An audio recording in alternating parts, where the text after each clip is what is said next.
પશ્ચિમ બંગાળમાં વકફ બિલ લાગુ નહીં થાય, મુખ્યમંત્રી મમતા બેનર્જીની મોટી જાહેરાત। પશ્ચિમ બંગાળના મુખ્યમંત્રી મમતા બેનર્જીએ આજે મોટું એલાન કર્યું છે। તેમણે કહ્યું કે કેન્દ્રનો વકફ બિલ કાયદો પશ્ચિમ બંગાળમાં લાગુ કરવામાં નહીં આવે। કોલકાતામાં જૈન સમુદાયના એક કાર્યક્રમમાં મમતા બેનર્જીએ કહ્યું કે હું લઘુમતી લોકો માટે તેમની સંપત્તિનું રક્ષણ કરીશ। મુખ્યમંત્રી મમતા બેનર્જીએ આગળ કહ્યું કે મને ખબર છે કે તમે વકફ કાયદાના અમલીકરણથી દુઃખી છો, પરંતુ વિશ્વાસ રાખો, બંગાળમાં એવું કંઈ નહીં થાય જેનાથી કોઈ ભાગલા પાડીને શાસન કરી શકે। બાંગ્લાદેશની પરિસ્થિતિ જુઓ। વકફ સુધારા બિલ હમણાં પાસ નહોતું કરવાનું।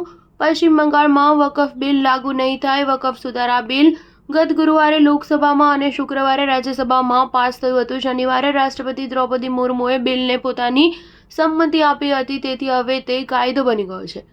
કાયદાની તરફેણમાં સરકારે દલીલ એ છે કે તેનાથી જમીન સંબંધિત વિવાદોમાં ઘટાડો થશે। વકફ બોર્ડનું કામ કાર્યક્ષમ, પારદર્શક અને જવાબદાર રહેશે। બીજી તરફ બંગાળના મુર્શિદાબાદમાં વકફ સુધારા કાયદાના વિરોધ દરમિયાન હિંસા ફાટી નીકળી હતી। ભાજપે મુખ્યમંત્રી મમતા બેનર્જી પર આકરા પ્રહારો કર્યા અને કહ્યું કે સરકાર કાયદો અને વ્યવસ્થા જાળવવામાં નિષ્ફળ ગઈ છે।